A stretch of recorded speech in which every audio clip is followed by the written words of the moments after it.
الحمد للہ نحمده ونصلی علی رسوله الکریم اما بعد فاعوذ باللہ من الشیطان الرجیم بسم اللہ الرحمن الرحیم. کل والے سوالات کی پرچیاں بھی لے آؤ. کہاں ہیں؟ رمضان 2019 کا آج 17واں بیان ہے. 17واں بیان ہے جی. یوم بدر. اچھا ہم تو بدر پہ بیان کر چکے ہیں. آج ہم نے سورہ نمل پڑھی ہے تراویح میں. تھوڑا سا سورہ نمل پہ میں انشاءاللہ بیان کروں گا آج.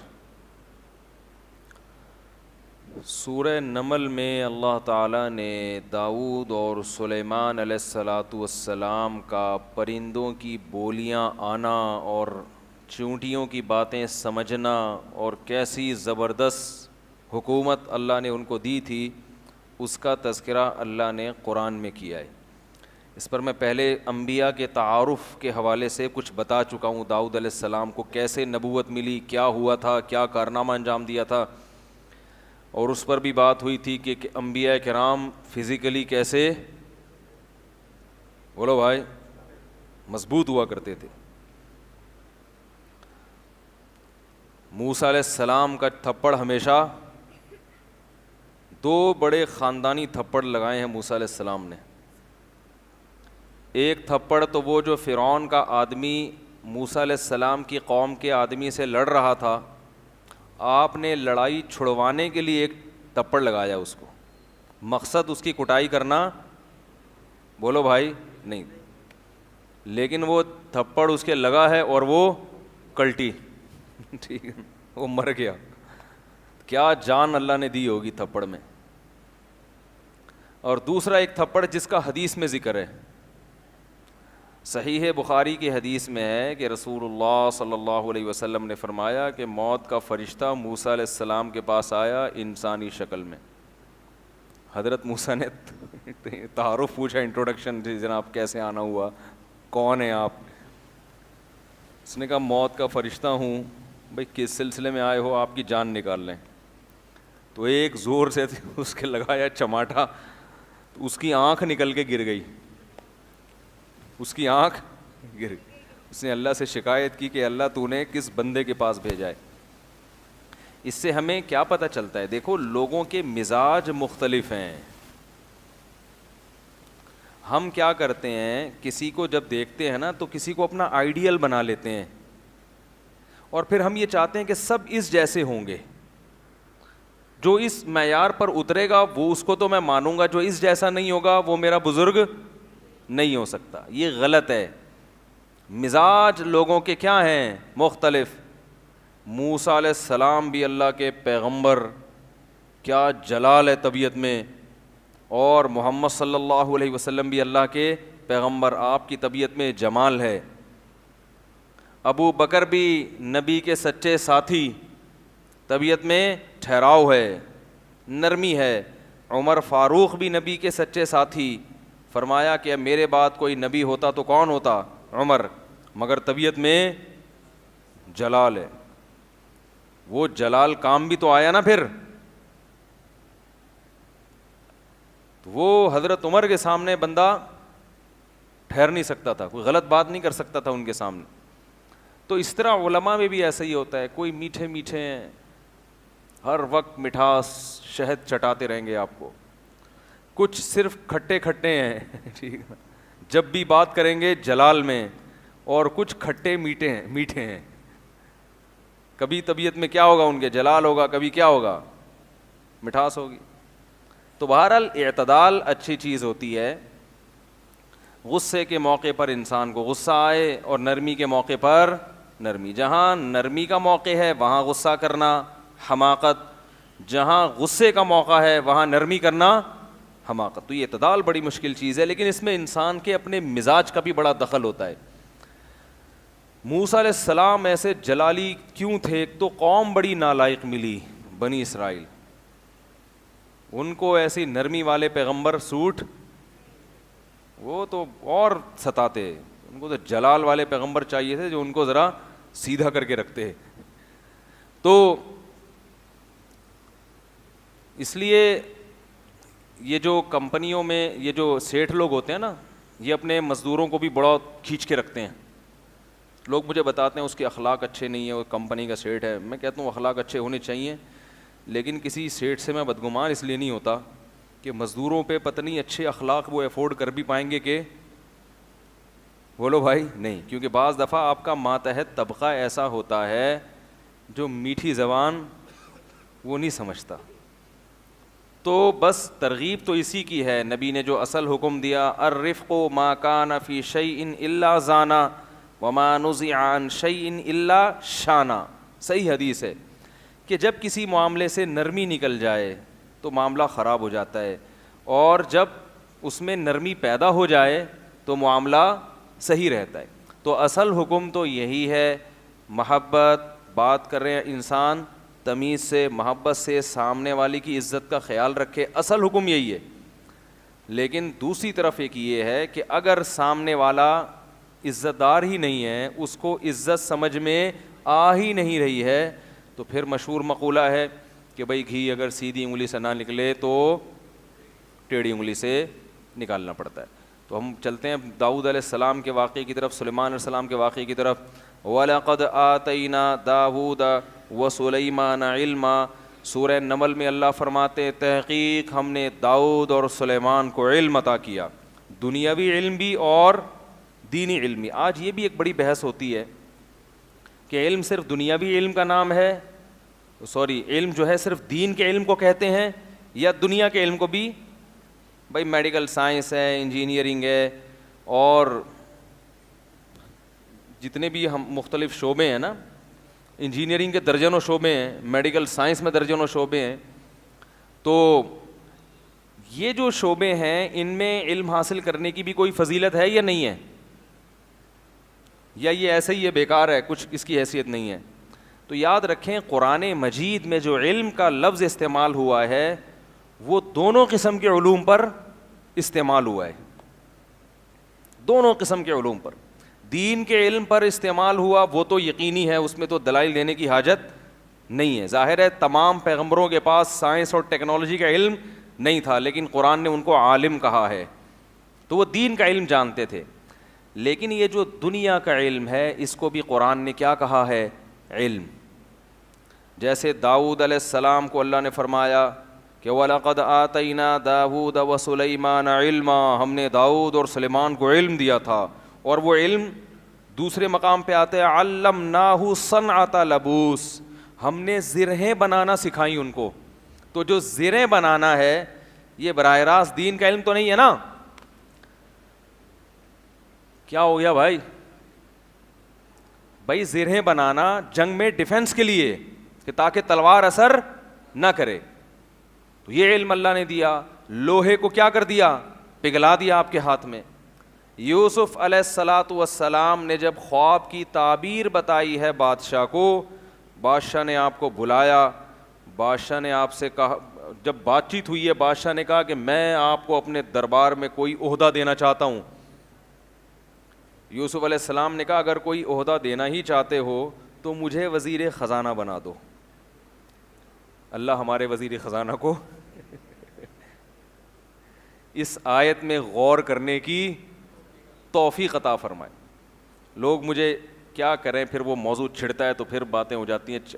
جب یا تو چھیڑتا ہی نہیں, چھڑ گیا. وہ کل میرا ایک کلپ چلا ہے نا, میں نے اس میں وہ دیا ہے کہ وہ معیشت کے بارے میں وہ ایک باپ بیٹے کی مثال دی ہے کہ ابا نے قرضہ لیا, پھر چاچا نے بھی قرضہ لے کے 2 ارب کا مقروض بنا دیا. اب تیسرا آئے گا تو ظاہر ہے وہ قرضہ بھی لے گا کہ روٹی تو کھلاؤ, لیکن وہ سارا نزلہ کس پہ اترے گا.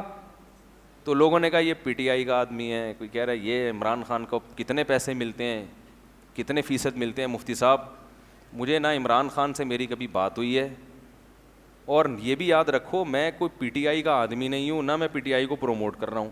پی ٹی آئی میں بڑے بڑے فنڈر پڑے ہوئے ہیں. فواد چودھری صاحب بھی معذرت کے ساتھ پی ٹی آئی میں ہی ہیں, تو ہم کہاں فواد چودھری کی حمایت کریں گے.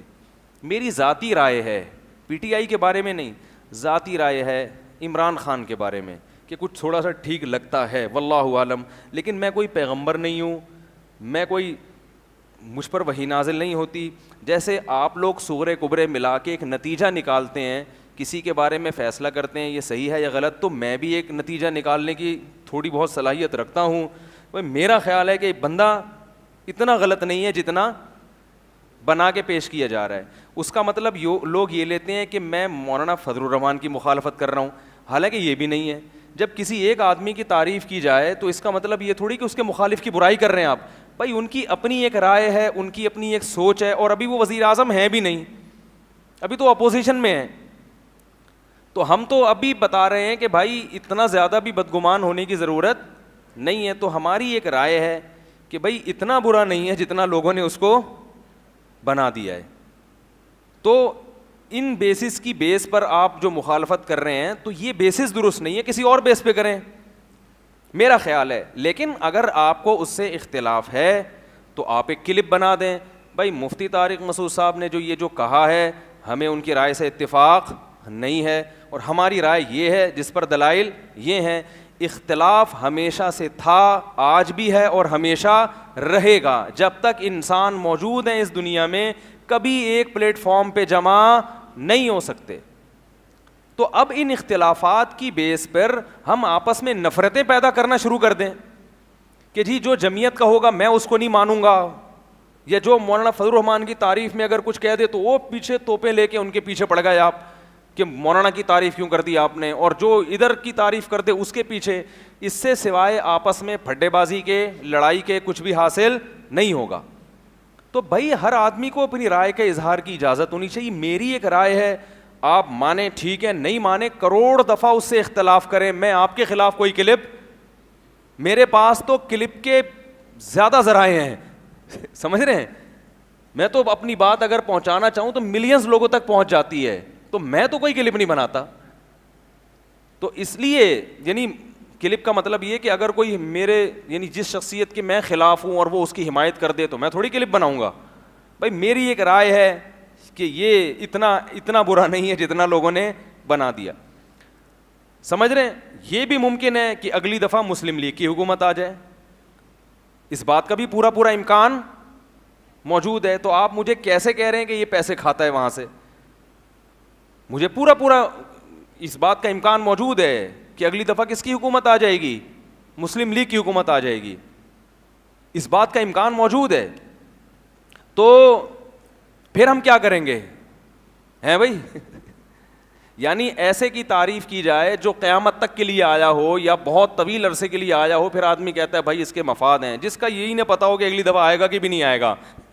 تو اس میں صرف اب مقصد یہ ہوتا ہے، آپ یہ کہہ سکتے ہیں کہ پھر آپ اس موضوع کو چھیڑتے کیوں ہیں؟ بھائی لوگوں کی طبیعت میں اعتدال پیدا کرنا. کیونکہ میں جہاں جا رہا ہوں سن رہا ہوں ابے معیشت کا بیڑا غرق ہو گیا، ابے معیشت کا یہ کر دیا، ابے معیشت کا. تو ایک ہماری بھی سوچ ہے، تھوڑا سا ہم بھی امت کا درد رکھتے ہیں کہ یار اگر اس طرح سے سوچنا شروع کر دو گے تو تم پر پھر ایسے حکمران ہی مسلط ہوں گے جو مصنوعی طریقے سے معیشت کو چلائیں گے اور تم پھر اس سے خوش رہو گے. تو یہ میرے ذہن میں ایک پاکستانی ہونے کے ناطے یہ خیال آیا ہے، تو مجھے اس خیال کو بیان کرنے کی اجازت بولو بھائی ہونی چاہیے.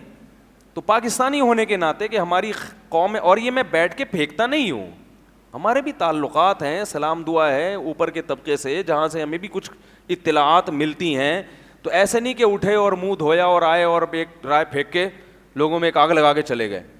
تو ایسا نہیں ہوتا، سوچ سمجھ کے کوئی بات کی جاتی ہے. لیکن پھر بھی ہم پیغمبر نہیں ہیں، ہم سے 100 دفعہ غلطی ہو. یہ بھی ممکن ہے کہ ہم اس بیان سے رجوع کر لیں، اور یہ بھی مطلب نہیں ہے کہ پی ٹی آئی کے جتنے کام ہیں ہم نے ان کو سیدھا کرنے کا ٹھیکہ، وہ جو کر رہے ہیں صحیح کر. کل میں نے بیان کیا تھا نا، یہ جو بل پاس ہوا ہے کہ کم عمر لڑکی کی جو شادی نہیں ہو سکتی، یہ بل قرآن و سنت کے 100% خلاف ہے، اس کی کوئی حیثیت نہیں ہے اسلام میں. ایک صاحب نے مجھے کہا کہ آپ ایسی باتیں نہ کریں، آپ جیل میں چلے جائیں گے. آپ نے ایک اسمبلی سے بل پاس ہوا، آپ اس کی مخالفت کر رہے ہیں اور لوگوں کو ترغیب دے رہے ہیں، اس کی کوئی حیثیت نہیں ہے.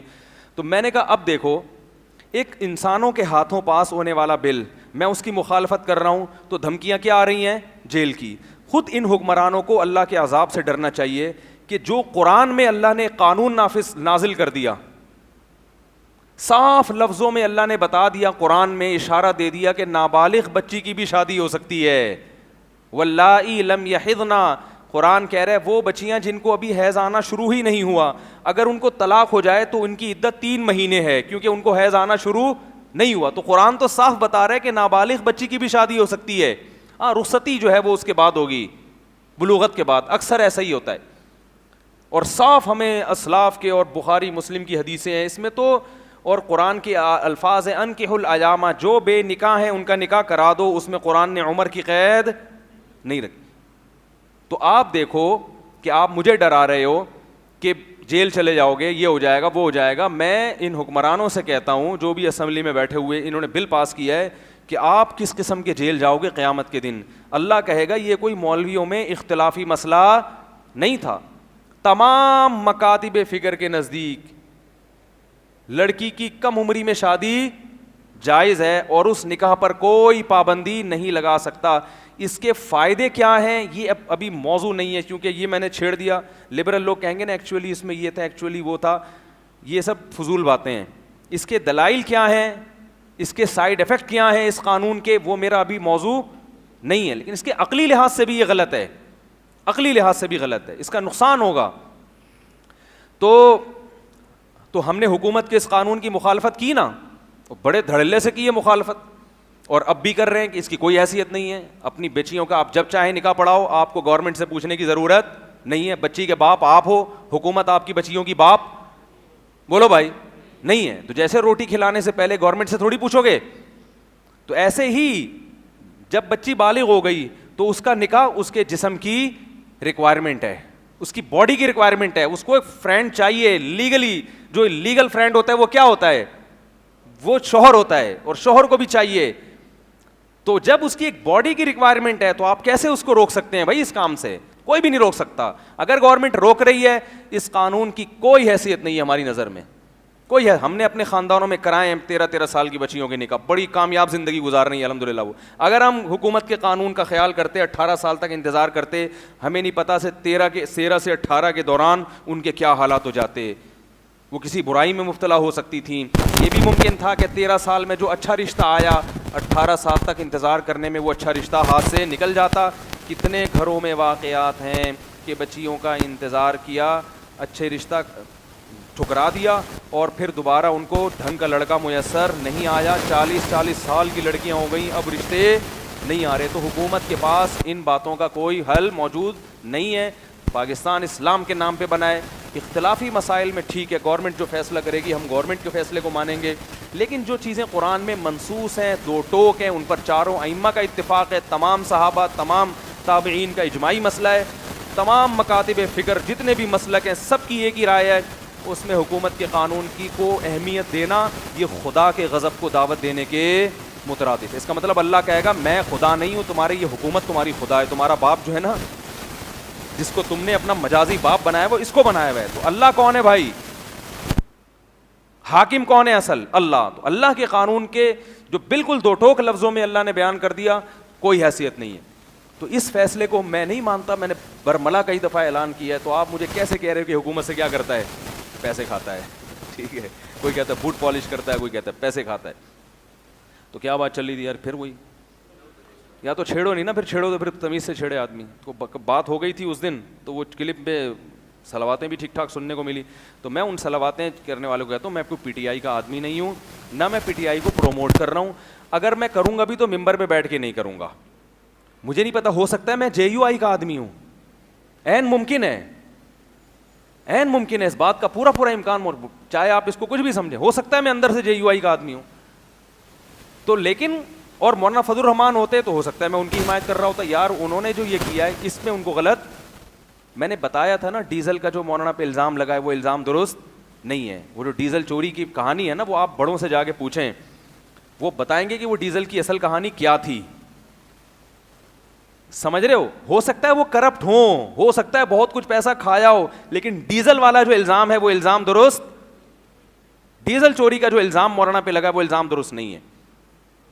سمجھ میں آ رہی ہے بات؟ بعض چیزیں صورتاً چوری ہوتی ہیں، حقیقتاً چوری نہیں ہوتی. اب زیادہ ڈیپ میں جا نہیں سکتے ہم، یہ ایسی کچھ ٹیکنیکل باتیں ہوتی ہیں جو ممبر پہ بیان کرنا ناممکن ہوتا ہے. سمجھ رہے کہ نہیں سمجھ رہے؟ تو اگر ہم نے ایک چیز بتا دی کہ بھائی معیشت جو ڈاؤن ہو رہی ہے اس میں اس بیچارے کو کچھ نہیں بولو, ٹھیک ہے نا, اس نے اپنی جیب میں کچھ بھی نہیں ڈالا ہے, وہ معیشت کی وجہ ڈاؤن ہونے کی وجہ پرانی پالیسیاں ہیں جن کی وجہ سے ملک اس حال تک پہنچا ہوا ہے. تو ایک آدمی اگر معیشت کو سنبھالا دے رہا ہے تو کوشش کرو. اور اگر آپ میری رائے سے اختلاف کرتے ہیں تو آپ کہیں مفتی طارق مسعود صاحب بہت اچھا بیان کرتے ہیں, شادیوں پر بڑی زبردست تقریر کرتے ہیں, جنت جہنم پہ, لیکن جب وہ یہ بات کر رہے ہیں تو اس بات سے متفق نہیں ہے, تو نہ قیامت کے دن گناہ ملے گا آپ کو, نہ دنیا میں گناہ ملے گا. محبتیں برقرار رہیں گی, اس سے مجھے بھی آپ سے محبت رہے گی اور آپ کو بھی مجھ سے محبت رہے گی, کیونکہ میں کہوں گا بھائی میں کوئی پیغمبر تو ہوں نہیں کہ ہو سکتا ہے میری رائے غلط ہو. ہم بھی تو صغرے کبرے ملاتے ہیں, تجزیہ کرتے ہیں, 100% غلط ہو سکتا ہوں میں اس رائے میں, تو آپ اپنی رائے کا اظہار کر دیں. مگر یہ کہ میں بیان سننا چھوڑ رہا ہوں آج سے, یہ تو بندہ ہی پی ٹی آئی کا نکلا, تو یہ بھی ہوا ہے کہ میں پی ٹی آئی کا ہوں, یہ بھی ہو سکتا ہے میں جے یو آئی کا ہوں, ہو سکتا ہے میں پی ٹی آئی کا ہوں, ہو سکتا ہے میں مسلم لیگ کا ہوں. آپ کو اس سے بحث نہیں ہونی چاہیے کہ میں کس کا ہوں. میں جو خود سے تجزیہ نہ کریں, جتنی بات میں نے کی ہے اس کو فوکس کریں, اس سے اگر اتفاق کرتے ہیں تو ٹھیک ہے, اختلاف کرتے ہیں تو ایک کلپ بنا دیں کہ بھائی مفتی صاحب کی یہ بات درست نہیں ہے, اس کے دلائل یہ ہیں, ختم. میں کہتا ہوں ہماری قوم کا جو سب سے بڑا مسئلہ ہے وہ ہے کہ تمیز سے بات کرنا. دیکھو کبھی بھی اتفاق نہیں ہو سکتا, یہ تو دو ڈاکٹروں میں اتفاق نہیں ہوتا. آپ دیکھو کئی بار تجربہ ہوا ہے, ایک ڈاکٹر کے پاس جاؤ وہ دوا کچھ اور دیتا ہے, اسی بیماری کی دوسرے ڈاکٹر کے پاس جاؤ دوا کچھ اور. لیکن میں نے ڈاکٹروں میں دیکھا ہے کہ ایک ڈاکٹر دوسرے ڈاکٹر کا مذاق نہیں اڑاتا.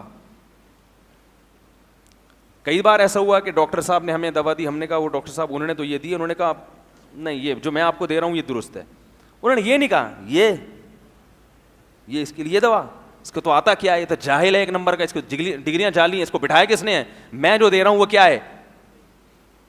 ایسا ہم نے ڈاکٹروں میں نہیں دیکھا. تو بھائی سیاستدانوں میں بھی نہیں ہونا چاہیے. سیاسی تنظیم سے اگر آپ ہیں, ایک آدمی کہہ رہا ہے یہ صحیح ہے, آپ کہیں یار میری رائے کے مطابق یہ ٹھیک نہیں ہے, میری رائے کے مطابق یہ ٹھیک ہے. کیونکہ اگر اتفاق آپ پیدا کرنا چاہتے ہیں, محبت پیدا کرنا چاہتے ہیں اس طریقے سے کہ سب ایک رائے پہ جمع ہو جائیں, قیامت آ جائے گی, ایک رائے پہ لوگ جمع نہیں ہوں گے. اس سے بڑا اختلاف جو ہے نا کفر اور شرک کا اختلاف ہے. جب مسلمانوں کی حکومتیں آئی ہیں, انگریزوں کی کتابیں اٹھا کے دیکھو, جب بر صغیر پر مسلمانوں نے حکومت کی ہے, ہندو, سکھ, عیسائی, مسلمان بڑی محبت اور بڑی تمیز سے رہتے تھے. حالانکہ ان میں اختلافات اس پہ نہیں تھے کہ عمران خان یہودی ہے یا نہیں ہے, ان کے اختلافات یہ تھے, ایک کہتا تھا کہ عیسیٰ اللہ کے بیٹے ہیں, اور مسلمان کہتے تھے اس سے بڑا دنیا میں جرم کوئی نہیں ہے کہ عیسیٰ علیہ السلام کو اللہ کا بیٹا کہا جائے.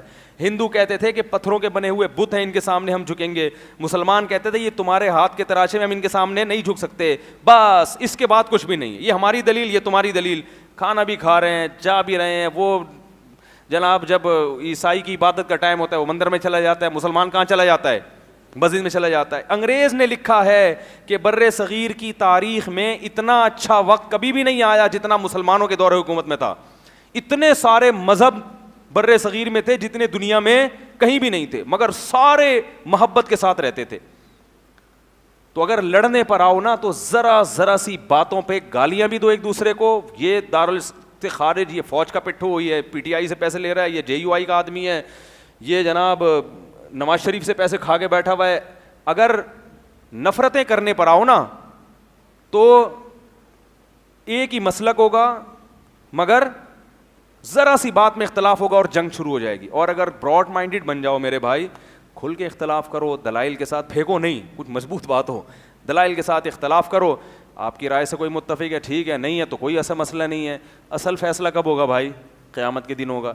تو اس میں بھی اللہ تعالیٰ پتہ ہے کیا کریں گے, دو متضاد رائے والے کو بھی برحق قرار دے دیں گے. بسا اوقات ایسا بھی ہوگا, اللہ کہیں گے کہ اس کی رائے اور اس کی رائے ایک دوسرے کے مخالف تھیں, مگر دونوں اپنی جگہ مخلص تھے, دونوں جنت میں, دونوں جنت میں.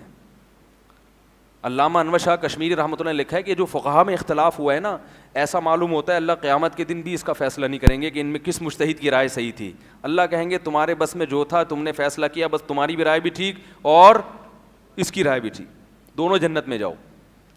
تو جب اتنا بڑا ہمیں قرآن اور سنت نے ایک اصول اور ضابطہ بیان کر دیا تو ہمیں تو ٹینشن لینے کا بھائی ہے ہی نہیں. چھوٹی چھوٹی باتوں پہ لڑ رہا ہے, یہ یوں ہیں تو یہ یوں ہیں. وہ ایک دفعہ کیا ہوا, ایک صاحب نے مجھے فون کیا, ایک مسئلہ پوچھا, میں نے ان کو مسئلہ بتایا. انہوں نے کہا ہماری مسجد کے امام تو اس کے خلاف بتاتے ہیں.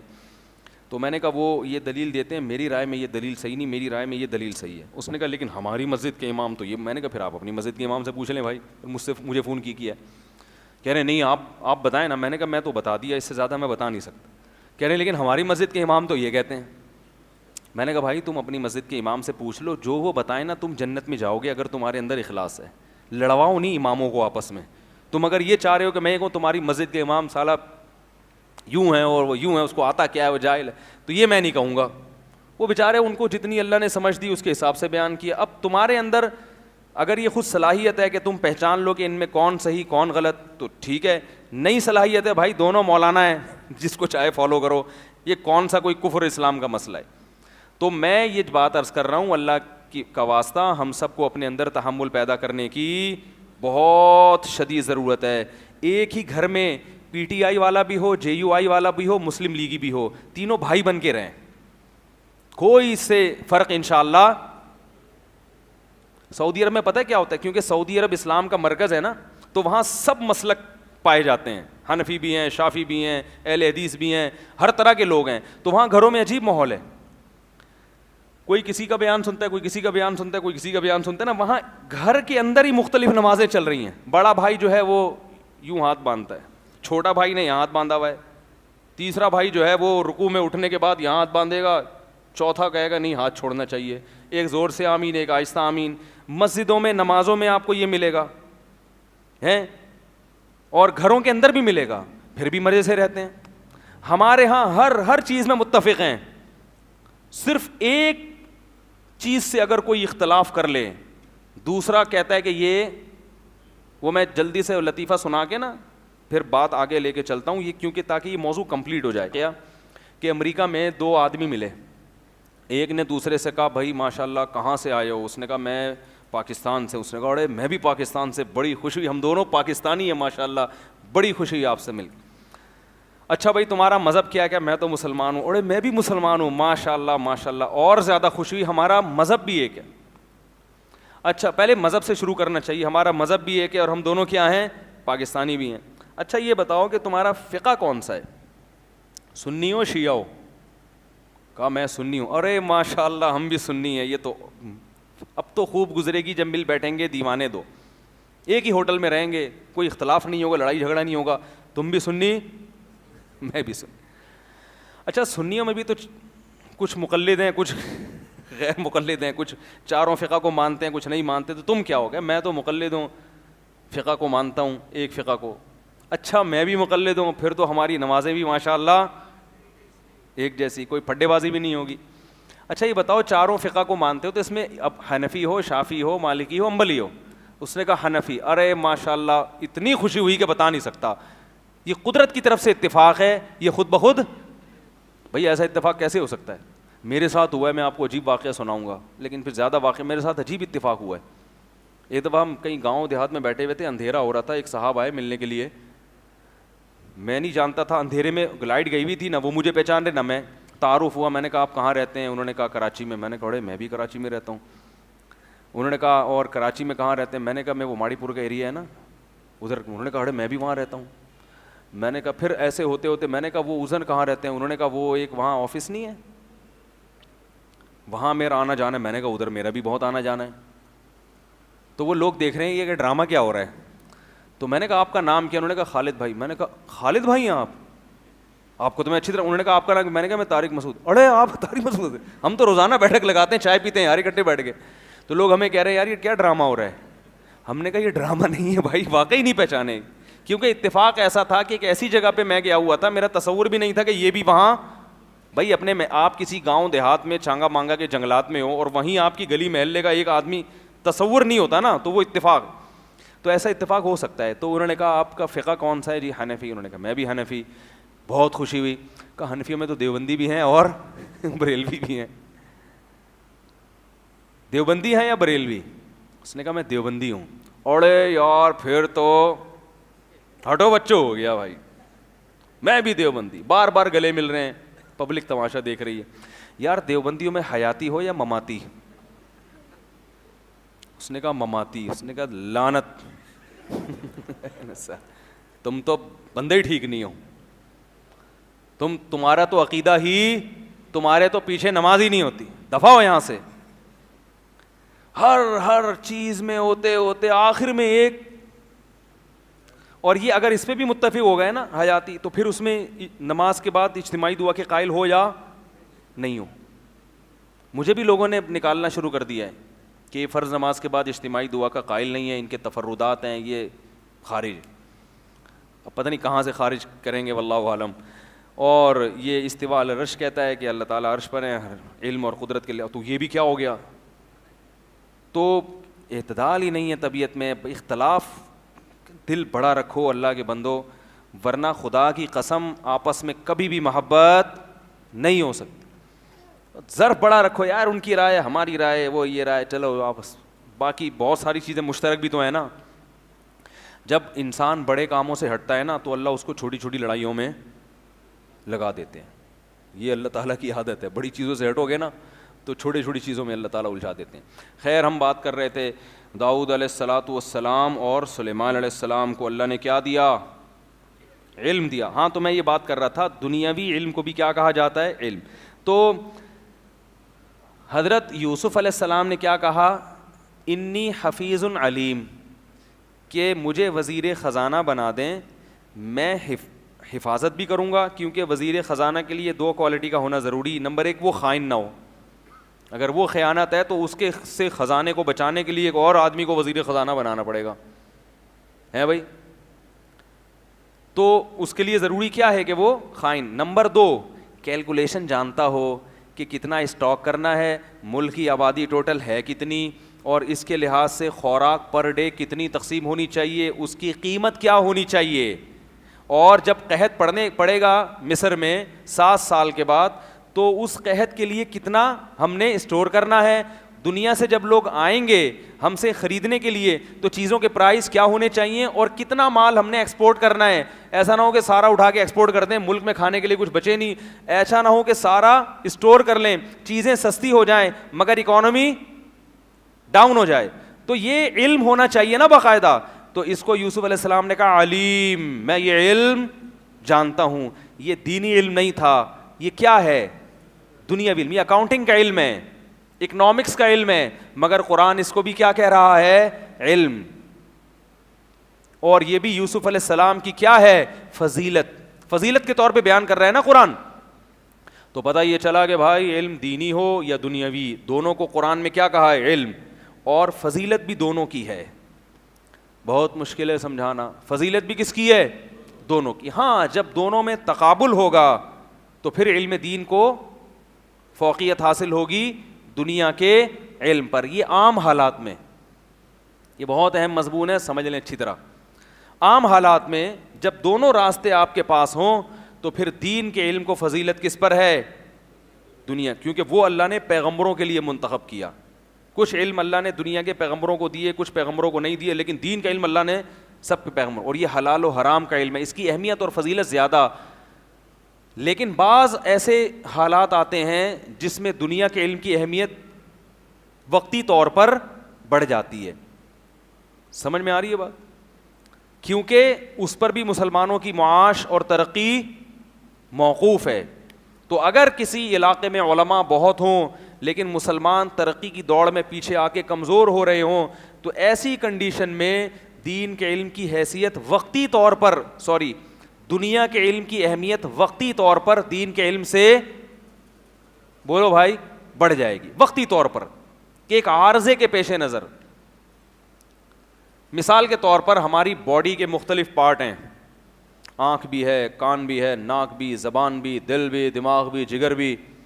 تو سارے ضروری ہیں, مگر بعض پارٹس ایسے ہیں جن کی اہمیت دوسرے سے, بولو بھائی, سب سے زیادہ حکیم لوگ کہتے ہیں دماغ اور دل, ڈاکٹر بھی یہی کہتے ہیں. سب سے زیادہ کیا ہے, بولو نا بھائی, دماغ اور دل. کیونکہ دل کی سیٹنگ تھوڑی سی آؤٹ ہوئی تو تھوڑی نہیں ہوتی, وہ بہت ہی ہوتی ہے. اس لیے دل کی فکر لوگ زیادہ کرتے ہیں نا. ارے ہاتھ پاؤں ٹیڑھے میڑھے اللہ نہ کرے ہو گئے تو وہ سیدھے بھی ہو سکتے ہیں, اور اگر نہیں بھی ہو تو زندہ تو رہے گا نا. لیکن بسا اوقات کیا ہوتا ہے آپ کو پتہ ہے, دل تو صحیح کام کر رہا ہے, کولیسٹرول لیول چیک کرا لیا اور وہ سارے پروسیس سے گزار دیا اپنے آپ کو, بھائی سیٹنگ پہ آ گیا ہے, اب ذرا گھٹنوں کو فوکس کرو بھائی ٹھیک ہے نا, تھوڑا جاگنگ کر لیا کرو, ٹانگیں بھی مضبوط ہو تو اچھا ہے کہ نہیں ہے. اب دل آپ کا سیٹ ہو گیا لیکن آپ کی ٹانگیں بیکار ہو رہی ہیں, آپ پڑے رہتے ہیں گھر میں اور آپ کے بازو بیکار ہو رہے ہیں, بس آپ ECG کرواتے رہتے ہیں. اپنا دل میرا ماشاءاللہ سیٹ چل رہا ہے, دل کیا کر رہا ہے, سیٹ چل رہا ہے, اور میرے بازو اور پھیپھڑے ان کی فکر ہی نہیں ہے. تو ایسے موقع پہ کہا جائے گا بھائی اب دل کی فکر چھوڑ, اب پھیپھڑوں پہ آ جا. کہیں گے نا لوگ, اب تھوڑا سٹے مٹے لگانا چھوڑ دے, پھیپھڑے خراب ہو رہے ہیں تیرے. کیوں؟ اس لیے کہ اب اگر تو نے ان چیزوں کو فوکس نہیں کیا, پھیپھڑوں کو, ٹانگوں کو, بازوؤں کو, تو نہ صرف یہ کہ یہ ڈیمیج ہوں گے, اس کا اثر دل پہ بھی پڑے گا. تو مسلمان جب ترقی کی دوڑ میں پیچھے رہتے ہیں, جو ترقی ضروری ہے, ٹیکنالوجی کے میدان میں پیچھے رہتے ہیں, غلام ہوتے چلے جاتے ہیں, تو اس کا اثر مسلمانوں کے دین پہ بھی پڑتا ہے. جب آپ کمزور ہو گے تو آپ کے مدارس بھی کمزور ہو جائیں گے. ابھی دیکھو نا مدارس کمزور ہو رہے ہیں. جب تاجر تجارت نہیں کرے گا تو مدرسوں کی جو سپلائی ہے وہ بند ہوگی کہ نہیں ہوگی, تو دین کے علم پر بھی کیا پڑے گا, اثر پڑے گا. تبلیغ میں لوگ سال سال کے لیے جاتے ہیں, اگر یہ ہمیشہ کے لیے نکل جائیں سارے اور بزنس بند کر کے چلے جائیں تو 2-4 دفعہ ہی جائیں گے, اس کے بعد یہ سال پہ جانے کے قابل بولو بھائی نہیں رہیں گے. تو ایسی کنڈیشن میں اس کو بھی فوکس کیا جائے گا. یہ آج ہمارے نوجوانوں کا بہت بڑا مسئلہ ہے کہ وہ یونیورسٹیوں میں جو علم حاصل کرتے ہیں اس کو دل جمی کے ساتھ حاصل نہیں کرتے, اس کو اپنے مذہب کا حصہ نہیں سمجھتے, اس کو عبادت سمجھ کے اس علم کو حاصل نہیں کرتے. دین کے علم کی طرف جو آتے ہیں وہ تو الحمدللہ کہتے ہیں کہ یہ عبادت ہے, مگر دنیا کی جو علوم ہیں ان کو لفٹ اچھی نیت سے نہیں, اگر کوئی کرا رہا ہے لفٹ تو پیسہ کمانے کے لیے, اس لیے اس میں برکت نہیں ہوتی پھر. تو دونوں چیزوں کی اہمیت ہے, لیکن اس کی بھی ہے اور اس کی بھی ہے. تو اس لیے میں کہتا ہوں بچے زیادہ پیدا کرو اللہ کے بندو, ایک کو عالم بناؤ, ایک کو ڈاکٹر بناؤ, ایک کو انجینئر, ایک کو جج بناؤ, ایک کو آرمی میں بھیجو, ایک کو نیوی میں بھیجو. یہ ایک آدھ بچے والا سیٹ اپ کبھی بھی کامیاب نہ ہوا ہے اور نہ کبھی ہوگا. ہر قسم کا مال مارکیٹ میں ہونا چاہیے, آپ کے گھر میں ہونا چاہیے, ہر قسم کا مال ہونا چاہیے. کیا خیال ہے بھائی؟ علاج کے لیے بھی گھر میں بچہ موجود ہو, وہ مشورے دیتا رہے آپ کو, ایک روحانی علاج والا بھی پیدا کر لو اس کی پھر میں کلاس انشاءاللہ لیتا رہوں گا. تو اللہ تعالیٰ نے داؤد علیہ السلام اور سلیمان علیہ السلام کو کیا دیا؟ علم. یہاں علم سے دین کا اور دنیا کا دونوں علم مراد ہیں. اور ایسا اللہ نے علم عطا کیا کیونکہ اللہ نے کام لینا تھا نا, دنیا پہ حکومت کرنی تھی, تو حکومت صرف دین کے علم کے ساتھ نہیں ہو سکتی. کیونکہ اللہ نے ان کو حکومت دینی تھی تو اللہ نے ٹیکنالوجی کا علم بھی ان کو معجزے کے طور پر عطا کر دیا, اور ہمیں اشارہ دے دیا کہ ان کو تو معجزے کے طور پر دے دیا, ہر ایک کو معجزے کے طور پر نہیں. جیسے پیغمبر کے پاس جو علم ہوتا ہے وہ گاڈ گفٹڈ ہوتا ہے, لیکن امت محنت کر کے علم حاصل کرتی ہے. تو جیسے دین کا علم پیغمبروں کو اللہ کی طرف سے خود بخود ملتا ہے, لیکن جو امتی ہے اس کو خود بخود نہیں ملتا, اسے مدرسوں میں پڑھنا پڑتا ہے. تو ایسے ہی دنیا کا علم اگر کسی پیغمبر کو ملا تو وہ معجزے کے طور پر, لیکن اللہ نے اس میں اشارہ دے دیا کہ اس علم کی بھی میری نظر میں اہمیت ہے, لیکن یہ تمہیں معجزے کے طور پر نہیں ملے گا. جیسے دین کا علم تم نے محنت کر کے حاصل کیا ہے, تو یہ والا علم بھی تمہیں محنت کر کے حاصل بولو بھائی کرنا پڑے گا. اب یوسف علیہ السلام تو اکنامکس کے ماہر تھے قدرت کی طرف سے, ہمارے اندر جو اکنامکس کے ماہرین پیدا ہوں گے وہ یہ نہیں کہ رات سوئے تو صبح سب کچھ پتہ چل گیا, BCom کا امتحان پاس ہو گیا, ایسا نہیں ہوگا. ایم اے اکنامکس ہو گیا, ایسا نہیں ہوگا. ان کو محنت کرنی پڑے گی, اور اہمیت کے لیے یوسف علیہ السلام سے سبق لینا چاہیے, ان کو اس علم کی اہمیت کتنی ہے. تو داؤد علیہ السلام نے کیا کہا کہ یا ایھا الناس علمنا منطق الطیر. اللہ کہتے ہیں سلیمان علیہ السلام کو داؤد کیا ملے بطور وارث کے, بیٹا سینکڑوں اولاد تھی حضرت داؤد علیہ السلام کے, 700 شادیاں تھیں. اب یہ میرا قصور نہیں ہے جو آپ مجھے کہیں, یہ تو تورات انجیل میں لکھا ہوا ہے کہ بہت ساری بیویاں تھیں ان کی. یہ تو 4 پہ ہمارے رب نے پابندی لگائی ہے. تو بہت ساری اولادیں تھیں, تو ان میں ایک جو بیٹے تھے ان کا نام کیا تھا؟ سلیمان. میں 5-10 منٹ میں بس بات کو سمیٹ کے ختم کرتا ہوں واقعے کو. ان کا نام کیا تھا؟ سلیمان. وَوَرِثَ سُلَيْمَانُ داود. وقال, لوگوں میں حضرت سلیمان نے خطاب کیا, یا ایھا الناس علمنا منطق الطیر, اے لوگو اللہ نے ہمیں پرندوں کی بولیاں بھی سکھا دی ہیں، کیونکہ ایجنسیوں کا کام کس سے لیا جا رہا تھا؟ پرندوں سے۔ تو پتہ یہ چلا کہ میرے بھائی کامیاب بننے کے لیے ایجنسیوں کا سسٹم بھی کیا ہے؟ ضروری ہے۔ سارے کام دعاؤں سے، تہجد سے، داؤد علیہ السلام تہجد ہی پڑھ رہے ہیں، اور خفیہ ایجنسیوں کا کام بھی ساتھ ساتھ، کیونکہ اسباب سے کام ہوتا ہے، اسباب سے بھی اللہ نے دنیا جوڑ دی ہے اسباب کے ساتھ، بھئی دعا کرو اور اسباب بھی اختیار کرو۔ تو علمنا منطق، اور یہ اسباب بھی فری میں نہیں مل گئے، پہلے داؤد علیہ السلام نے محنتیں کی ہیں، جو آپ کے بس میں تھا وہ سب کچھ کیا، تو پھر اللہ نے نوازا۔ تھوڑے تھے، طاقتور سے لڑے نا اللہ کے حکم پہ اور جالوت کو قتل کر دیا، یہ معجزے کے طور پر نہیں ہوا، اس میں محنت تھی۔ تو جب اپنا کام پورا کر دیا تو اللہ کہتے ہیں اب ہماری طرف سے کیا ہوگی؟ مدد۔ ہم پہلے اسٹیپ پہ ہی آ کے کہتے ہیں کہ اللہ کی طرف سے کیا ہوگی؟ بولو بھائی، مدد۔ تو ایسا نہیں، پہلے آپ کام کریں، اپنی ذمہ داری پوری کریں، پھر اللہ کی طرف سے کرامتیں بھی انشاءاللہ ہوں گی آپ کے ساتھ۔ تو انہوں نے کہا یا ایھا الناس علمنا منطق الطیر، اے لوگو اللہ نے ہمیں پرندوں کی بولیاں سکھائی ہیں، اور ہمیں حکومت کے ہر طرح کا سامان اللہ نے دیا جو بھی کامیاب حکومت کے لیے ضروری ہوتا ہے۔ ان ھذا لہو الفضل المبین، یہ اللہ کا ہم پر بہت بڑا فضل ہے۔ وحشر لسلیمان جنودہ من الجن والانس والطیر فہم یوزعون، سلیمان علیہ السلام اپنے لشکر جمع کر رہے تھے، کہیں جا رہے ہوں گے حملہ کرنے کے لیے، تو جنات کو بھی جمع کیا، انسانوں کو بھی، پرندوں کو بھی، اور قرآن کہہ رہا ہے کہ چیونٹیوں کی وادی کے اوپر سے گزرنے لگے۔ قالت نملۃ، ایک چیونٹی نے کہا یا ایھا النمل، اے چیونٹیو، ادخلوا مساکنکم، دل میں گھس جاؤ، سلیمان اور اس کا لشکر تمہیں رون ڈالے گا، وہم لا یشعرون، اور ان کو پتہ بھی نہیں چلے گا۔ اس سے پتہ چلتا ہے کہ چیونٹیوں میں بھی کمیونیکیشن کا کوئی سسٹم، اور آج سائنس نے یہ ثابت کیا ہے کہ ان میں سسٹم ہے۔ اب قرآن تو کہہ رہا ہے اس نے بات کی، اب وہ کیا کس اسٹائل میں بات ہوگی یہ تو ہمیں نہیں پتا نا، اس کی بات ہماری طرح تھوڑی ہوگی کہ ابے تبے کر کے، یا جو بھی ہم، وہ ان کا اپنا ایک نظام ہوگا۔ سلیمان علیہ السلام سمجھ گئے کہ یہ کیا میسج دے رہی ہے، کیا پیغام دے رہی ہے۔ قرآن کہتا ہے فتبسم ضاحکا من قولها، سلیمان علیہ السلام کھلکھلا کے ہنسے ہیں چیونٹی کی بات پر۔ اس سے پتہ چلا بھائی کھلکھلا کے ہنسنا بھی تقوی کے خلاف، سنت تو یہ ہے کہ مسکرایا جائے، بلا وجہ ہا ہوئی کرنا یہ کوئی اچھا کام نہیں ہے، لیکن کبھی کبھار انسان کھلکھلا کے بھی ہنس جاتا ہے۔ اس پہ بھی لوگ کہتے ہیں یہ اتنے نیک ہو کے ہا ہا ہا کر کے ہنس رہے ہیں، بھائی آ گئی بیچارے کو ہنسی۔ تو کبھی کبھار ہو بھی جاتا ہے، ہمارے حضرت کو بھی، ہم بہت پرہیزگار تھے لیکن کبھی کبھار ایسا کھلکھلا کے ہنستے تھے کہ مزہ آتا تھا۔ آپ کو ایک چٹکلا سناتا ہوں ہمارے حضرت کا، ایسا میں نے حضرت کو ایسا ہنستے ہوئے نہیں شاید کبھی دیکھا ہوگا۔ ہمارے مفتی رشید احمد صاحب کا ایسا روب تھا نا، کیونکہ بہت پرہیزگار تھے اور بڑے یعنی متانت اور وقار بہت تھا حضرت کے اوپر۔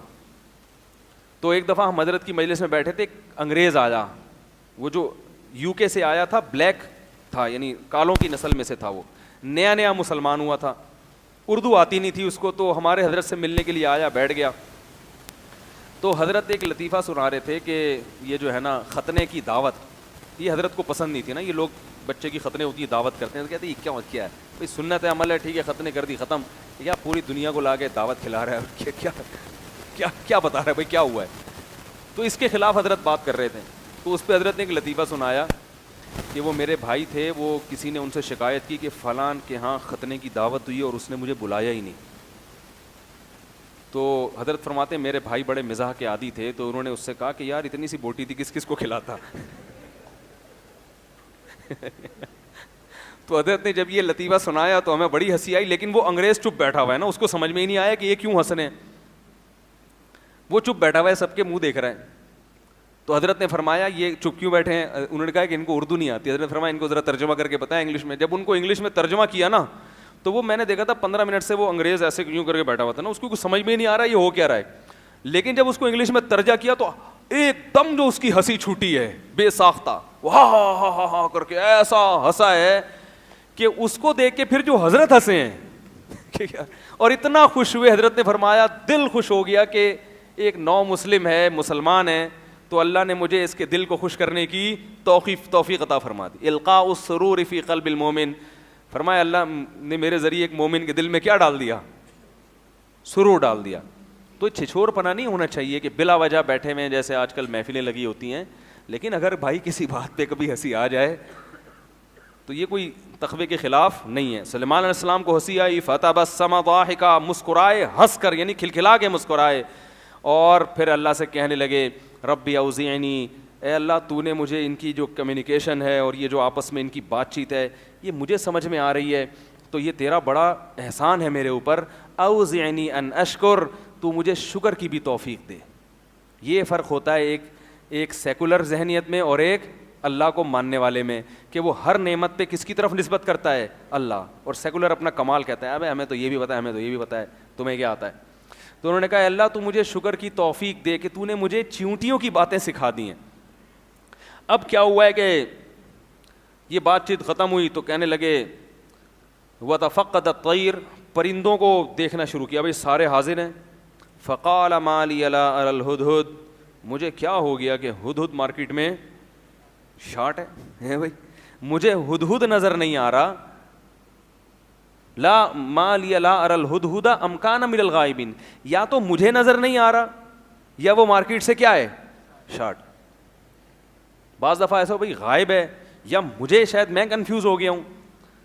تو پھر کہنے لگے اگر وہ مارکیٹ سے شارٹ ہے تو میری اجازت کے بغیر وہ گیا کیسے؟ اب یہ جلال ہے یا نہیں ہے؟ اگر یہ ایجنسیوں کا جو نظام ہے نا ملک کا, یہ محبت سے چلنا شروع ہو جائے, فوج کا سسٹم کے اخلاق سے, کہ جو فوجی لیٹ آیا ہے تو محبت سے اس کو سہروزے کی جماعت میں بھیج دیں گے تاکہ وہ, میرے کچھ شاگرد ابھی پاکستان نیوی میں گئے ہیں, کمیشن آفیسر بھرتی ہوئے ہیں جامعۃ الرشید, وہ کہہ رہے ہیں یار اتنی سختی ہے ٹریننگ کے دوران, وہ کہتے ہیں اس سے ملنے کے لیے جاؤ تو کہتے ہیں آرام سے نہیں جاؤ, بھاگ بھاگ کے جاؤ, بھاگ بھاگ کے جاؤ. تو یہ کہہ رہے ہیں وہ بیچارے پریشان ہوتے یار اتنی سختی.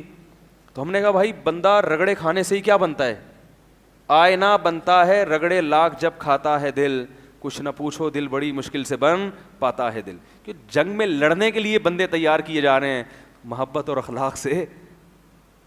اخلاق بھی اچھی چیز ہے, ہونے چاہیے, لیکن بھائی یہ بھی ہوگا, ورنہ جنگ میں کیا ہوگا, بولیں گے جاؤ, وہ کہہ رہے ہیں اچھا بھی جا رہا ہوں میں. اچھا نا جا رہا ہوں نا, بول تو دیا نا, جیسے گھروں میں ہوتا ہے نا, ابا بچے کو بولتے ہیں جا پھر دہی لے کر آ, جا رہا ہوں نا, ایسے ہی ہوتا ہے نا. تو ایک حکومت کا سسٹم ہے نا. تو سلیمان علیہ السلام نے کہا بغیر پرمیشن کے مارکیٹ سے غائب کیوں ہوا ہے؟ اللہ کے پیغمبر ہیں, بد اخلاق نہیں ہو سکتے, لیکن دھمکی دے رہے ہیں لَأُعَذِّبَنَّهُ أَوْ لَأَذْبَحَنَّهُ, سخت سزا دوں گا یا ذبح کر کے قتل کر دوں گا, جب تک غیر حاضری کی کوئی معقول دلیل پیش نہیں کرے گا. اس میں بتا دیا کہ فوج کا نظام اسی طرح سے چلتا ہے بھائی, اس کے بغیر نہیں. کہ نانی کی بیمار تھی تو میں وہ آ کے کہہ رہے میری ایکچولی نانی بیمار تھی اس لیے میں چلا گیا تھا, وہ بھائی پورا سیٹ اپ برباد ہو جائے گا. کیوں گئے تھے, معقول وجہ. اور اس میں یہ اشارہ بھی ہے کہ اگر غائب ہونے کی کوئی واقعی ریزن ہے, پھر پنشمنٹ کا, پھر سزا دینا یہ کیا ہے, یہ ظلم ہے. تو اگر کوئی آفیسر بلا وہ عذر بھی معقول ہے پھر بھی سختی کر رہا ہے تو یہ بھی ظلم ہے. تو افراط اور تفریط کے درمیان اعتدال کا راستہ. تو انہوں نے کہا یا تو کوئی معقول وجہ بیان کرے, سخت وجہ ہو, نانی کا بیمار ہونا بھی ایک معقول وجہ ہے, یہ تو میں ایک ویسی مثال دے رہا تھا. نانی, نانا, دادا, دادی, یہ جو ہے نا یہ باپ اور ماں جیسا ان کا حق اللہ نے بتایا ہے.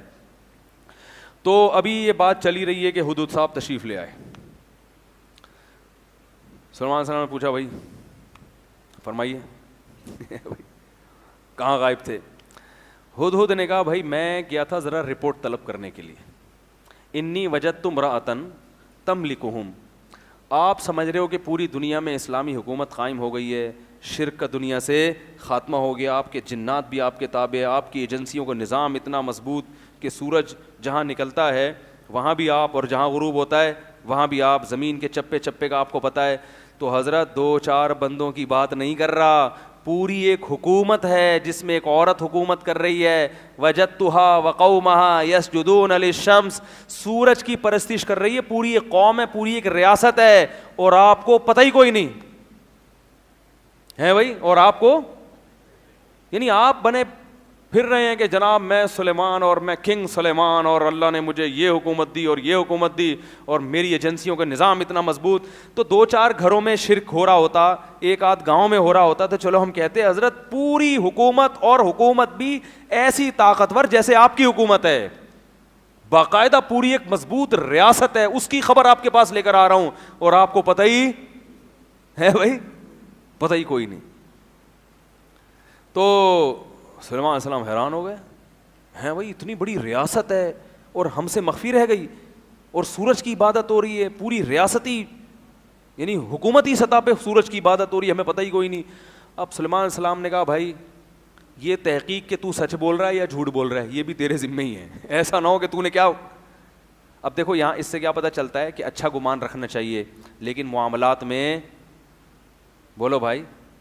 سلیمان علیہ السلام یہ بھی کہہ سکتے تھے بھائی ہدہد ہے, جھوٹ کبھی نہیں بولے گا, سچ ہی بولے گا, لیکن سلیمان علیہ السلام نے کہا کہ یہ بھی تو ممکن ہے کہ یہ جھوٹ بول رہا ہو, اور ہم اپنی پوری فوج کو لے کے وہاں جائیں, پتہ چلا کچھ بھی نہیں ہے, تو یہ پوری فوج پہ جو مصارف آ رہے ہیں, تھکاوٹ ہوگی, یہ لوگ کیا بولیں گے, اے سلیمان آپ اتنے بڑے بادشاہ ہیں تو صحیح طرح تحقیق تو کر لیتے. تو معاملات میں کیا ہے, بدگمان ہونے کی اجازت ہے. بھائی دلیل دو.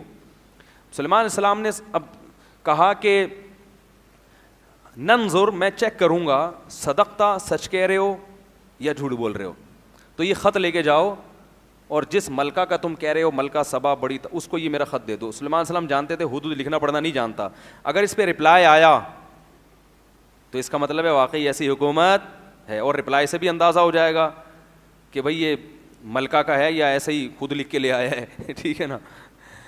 تو اب سلیمان علیہ السلام نے ہدہد کو کہا کہ جاؤ اس ملکہ کو خط دو, القیہ الیہم, ڈال دے وہاں جا کے, فانظر ماذا یرجعون, اور جواب لے کر آؤ. یہ جناب ہدہد صاحب گئے ہیں, ملکہ سبا کی جھولی میں خط ڈالا. ملکہ سبا نے کوئی بھی ترجمان بلایا ہوگا یا کیا ہوگا, جو ظاہر ہے زبانیں تو مختلف ہوں گی, یہ بھی ممکن ہے کہ ایک ہی زبان ہو, واللہ عالم. تو ملکہ سبا نے جو خط پڑھا تو ہل گئی, بڑی ذہین عورت تھی, اس کو اندازہ ہو گیا کہ یہ کسی معمولی آدمی کا خط نہیں ہے, کیونکہ کہتے ہیں نا کہ کلام الملوکی ملوک الکلام, جو بادشاہ کا کلام ہے وہ کلاموں کا بادشاہ ہوا کرتا ہے. بادشاہ کے جو سنجیدہ ہوتے ہیں نا, ان کے کلام بھی کیا ہوتا ہے, مختصر اور با اثر. ملکہ تھی, بادشاہ تھی, وہ جانتی تھی کہ بادشاہ لوگ کس اسٹائل میں, وہ ابے تبے نہیں کرتے, وہ خام خامے غیر ضروری باتیں نہیں کرتے. تو ملکہ سبا نے جیسے ہی خط دیکھا اس نے کہا بھائی یہ کسی معمولی آدمی کا نہیں ہے. اس نے پورا دربار بلایا, جمع کیا, اور کہنے لگی یا ایھا الملأ انی القی الی کتاب کریم, بڑی عزت دار خط آیا ہے میرے پاس, لگ رہا ہے کسی عزت دار آدمی کا ہے.